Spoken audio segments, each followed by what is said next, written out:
आदरणीय उपस्थित हमारे सर, हमारे मैम और यहाँ उपस्थित सभी हमारे फ्रेंड्स के सामने में आज 5 दिसंबर जो कि विश्व मृदा दिवस है उसके बारे में 2 शब्द रखना चाहता हूँ।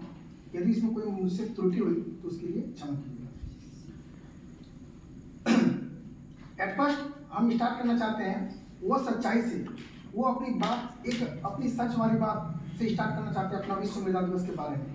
वो सच है कि जैसे हम लोग आसमान को देखते हैं, हम लोग हवा को महसूस भी करते हैं, हम लोग पानी भी पीते हैं, लेकिन एक ऐसी चीज जो हम लोग उसकी कीमत को भूल जाते हैं, उसको नजरअंदाज करते हैं, वो है मिट्टी। वही मिट्टी जिसके ऊपर हम लोग चलते हैं, यानी हमारा पैर रहता है, वही मिट्टी जिस पर हमारा सारा फसल उगता है। लेकिन ये हमारे नीचे रहने के बावजूद इसका महत्व, इसका इंपॉर्टेंस हमारे आसमान से भी ज्यादा ऊंचा है।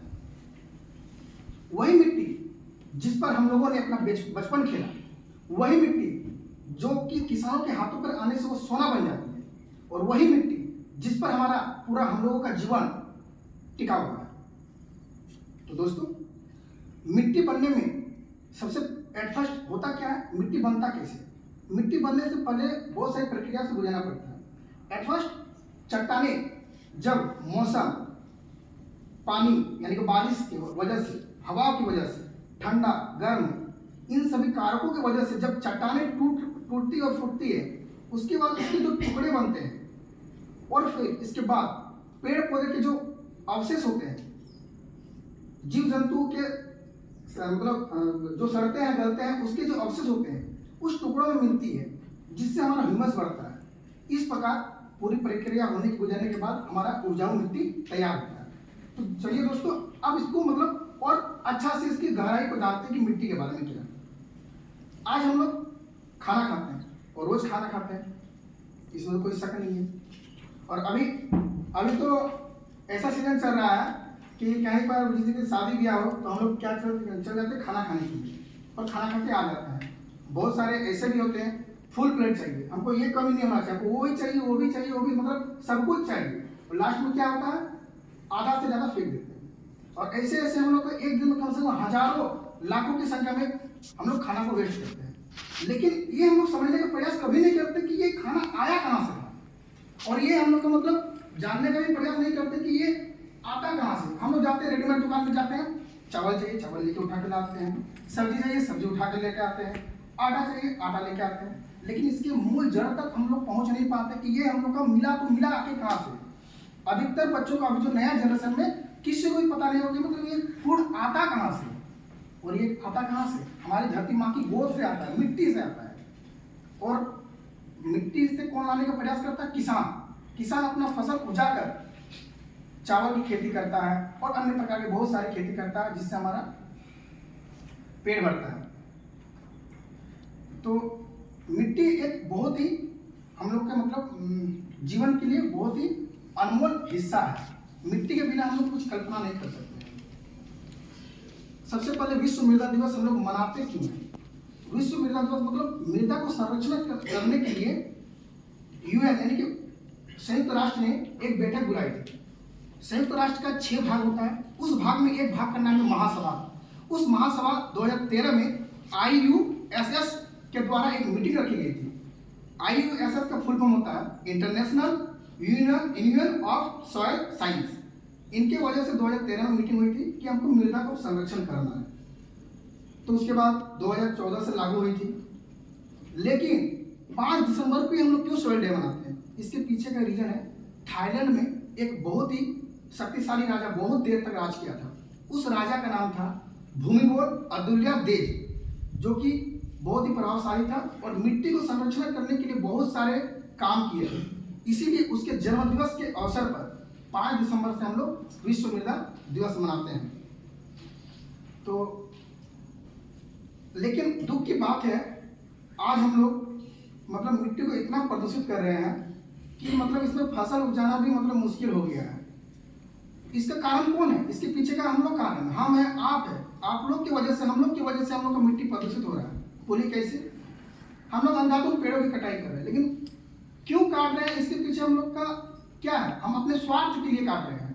हम अपना सुविधा के लिए काट रहे हैं। हम पेड़ को काट दिए, अपना घर मकान बना लिए, इंडस्ट्री बना लिए, गार्डन बना लिए, फैक्ट्रियाँ बना लिए, लेकिन हम इसके पीछे नहीं जानते हैं कि यदि हम इसको पेड़ को यदि काट दिए तो ये हम लोग सोचते भी नहीं कि ये पेड़ कितने दिनों से पहले से था, 100 साल पहले का था, 1000 साल पहले का था या 10 साल पहले का था। हम लोग कुछ जानने का प्रयास नहीं करते हैं, हम लोग अपना सुविधा के अनुसार पेड़ को काट देते हैं। लेकिन वो पेड़ काटने से हुआ क्या? हुआ यही कि जब बारिश जब होता है ना, जब पानी जो बह के जाती है वो मिट्टी को भी लेकर साथ चल जाती है, लेकिन यदि उस जगह पर पेड़ होगी ना तो उसका जड़ उस मिट्टी को पकड़े रखेगी और उस मिट्टी को अपरदन होने से रोकेगी, यानी कि सॉइल इरोजन होने से रोकेगी। दूसरा रीजन, हम लोग एक खेत पर अपने 2-4 पैसा ज्यादा कमाने के चक्कर में क्या करते हैं, एक फसल उपजाए, उसको काटो तुरंत, मतलब हुआ फसल बन गया, काटो फिर दूसरा फसल लगा दो, फिर तुरंत, मतलब एक ही, मतलब उस तरह का हम लोग मतलब करते हैं खेती जिस पर हम लोग ज्यादा पैसा है। चावल में पैसा ज्यादा आता, चावल काट लिए, फिर उसको गैप नहीं देते हम लोग, क्या करते हैं फिर नेक्स्ट बार फिर चावल ही उपजाते हैं। ये ना कि चलो गेहूं उपजा दें, ये नहीं कि उसके जगह मटर, गेहूं, चना कुछ भी नहीं करते हैं। और लेकिन हम लोग का मतलब फसल चक्र हमेशा बरकरार रहना चाहिए, तब हम लोग का उस मिट्टी का उर्वरा क्षमता हमेशा बनी रहेगी। और एक चीज आप लोग किताबों में पढ़े होंगे कि हर फसल के बीच में एक दलहनी फसल का बहुत उपयोग आवश्यक है लगाना। क्यों? क्योंकि दलहनी फसल में क्या पाया जाता है, राइजोबियम नामक एक जीवाणु पाया जाता है। वो क्या करता है, वो नाइट्रोजन स्थिरीकरण का काम करता है, यानी कि उर्वरा क्षमता को बनाए रखने का हमेशा काम करता है। इसलिए हर फसल के बीच में एक दलहनी फसल लगाना काफी आवश्यक है।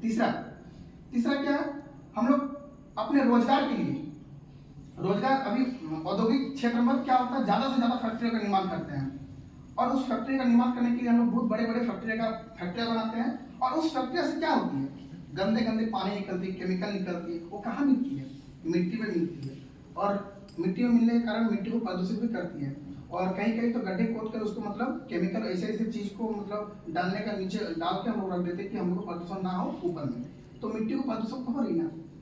तो इसके पीछे रीजन किसका, कारण कौन है प्रदूषित करने का, हम लोग। तो हम लोग को क्या करना चाहिए, कुछ उपाय करना चाहिए। सरकार तो बहुत कुछ उपाय करती है, लेकिन स्वयं कुछ हम लोग का दायित्व बनता है कि मिट्टी को सुरक्षित करने के लिए हम लोग को कुछ करना चाहिए। तो एट फर्स्ट क्या करना चाहिए, सबसे पहले जो हम लोग जहर डालते हैं ना खेत में, जहर मतलब क्या, रासायनिक पदार्थ, रासायनिक उर्वरक, कीटनाशक पाउडर, मतलब जो छिड़काव करते हैं ना, वो सबको थोड़ा सा कम उपयोग करके उसके वजह से हम लोग जो गोबर बनता है, जो गोबर होता है, उस खाद का ज्यादा से ज्यादा उपयोग करना चाहिए, गोबर। उसके बाद NPK जो होता है, नाइट्रोजन, फास्फोरस और पोटासियम, ये हम लोग का मिट्टी का क्रांतिक तत्व है। और ये क्रांतिक तत्व हम लोग को कहाँ से मिल सकता है, प्राकृतिक रूप से। हम लोग जो फल सब्जियों के छिलके फेंकते हैं, जो कंपोस्ट बनता है, बनाते हैं हम लोग, उस कंपोस्ट को गड्ढा खोद कर मतलब सब डालते हैं छिलका होगा, जो सड़ करके 20 दिन में, 25 दिन में, महीना भर लगता है, जितना दिन लगता है, उस कंपोस्ट को उठाकर हम लोग ऑर्गेनिक तरीका से हम लोग खाद छिड़क सकते हैं। तो कौन प्रयास करेगा, हम लोग न करेंगे, आप लोग न करेंगे, कौन करेगा। तो सबसे पहले खुद पर कुछ विचार होना चाहिए कि सुधारने के लिए, उसके बाद तो सरकार तो बहुत कुछ कर ही रही है। दूसरा, मृदा अपरदन को रोकने के लिए ज्यादा से ज्यादा पेड़ लगाओ। जितना पेड़ लगाएंगे उतना मृदा का अपरदन कम होगा। खेतों के चारों तरफ मेड़ बनाकर उसमें पेड़ पौधे लगाकर पानी का सदुपयोग करना चाहिए, अच्छा से मतलब पानी का यूज करना चाहिए। ये ना कि केवल पानी डालते रहे मृदा अपरदन होकर जा रही है, ऐसा नहीं होना चाहिए। तो खुद पे कुछ ना कुछ करना चाहिए। और सरकार तो बहुत सारे योजना चला रही है, जैसे कि झारखंड में इंडिया ग्रीन मिशन चल रहा है, उसके बाद बहुत सारे स्कीम चल रही है, health card, soil health card scheme चल रही है, तो सरकार भी प्रयास कर रही है। तो मिट्टी हम लोग को केवल जमीन नहीं है, मिट्टी हमारी खेती है, मिट्टी हमारी रोटी है, ये हमारे आने वाली पीढ़ियों का सहारा है। तो आज हम लोग वचन लें कि मिट्टी को बचाएंगे, मिट्टी को संभालेंगे और आने वाली पीढ़ियों के लिए हम लोग सुरक्षित व स्वस्थ मिट्टी रखने का काम करेंगे। धन्यवाद।